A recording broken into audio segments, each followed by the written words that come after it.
Hey guys, so first thing I want to direct your attention to actually is the Frenchie on my headband because he's cute. And the second thing is page 71 of your course packet. So the Scriabin, which is one of your last rhythms of the semester, deals with 2 against 3 polyrhythms. Now, we spent a lot of time on hemiola with the Mozart 40 example. Think of this as hemiola but fester. It's the same idea, it's still 3 against 2. It's just condensed into one beat at a time rather than across measures. So we're going to focus on the first and second examples of the polyrhythm handout. Don't worry about 3 and 4. And you don't have to do this for a grade. This is just practice to get the Scriabin easier for you.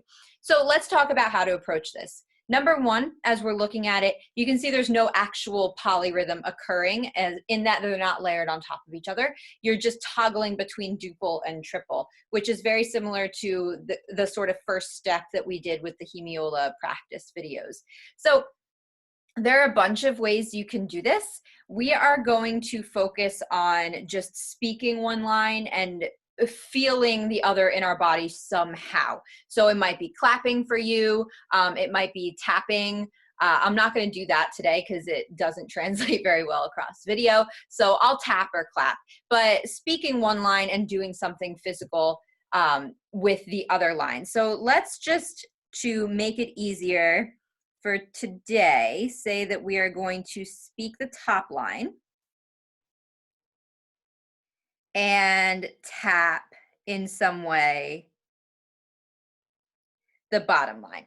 I'm just going to ta the rhythms of the top line, but if you use a solmization system or something, feel free.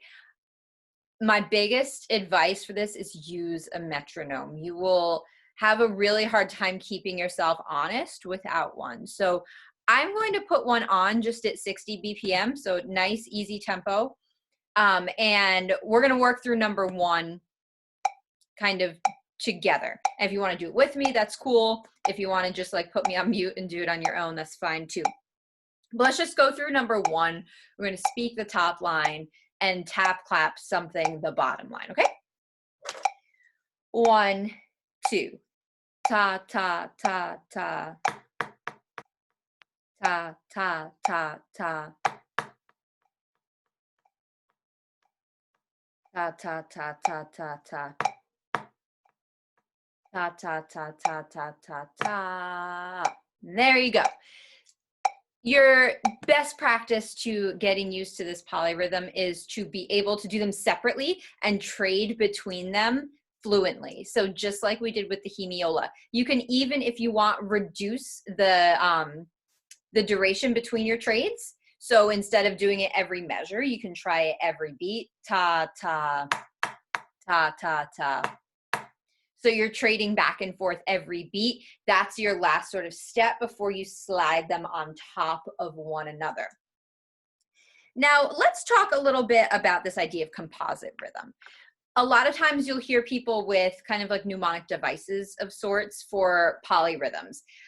One that I hear a lot is 1 cup of tea is the sort of rhythmic composition of a 2 against 3.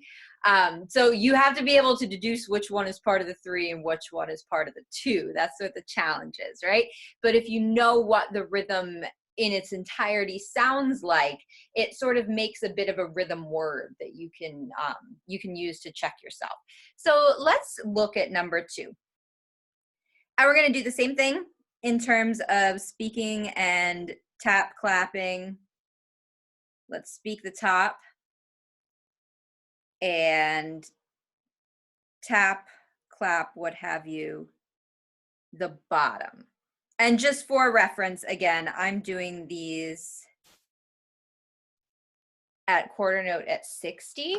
So that's a good kind of baseline. If you need to slow it down, that's fine. If you feel comfortable and you want to speed it up, go to town. Okay.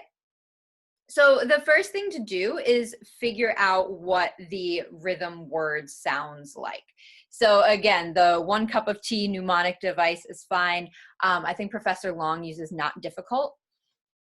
They're both the same rhythmic proportion, right? So it's a matter of figuring out what goes where.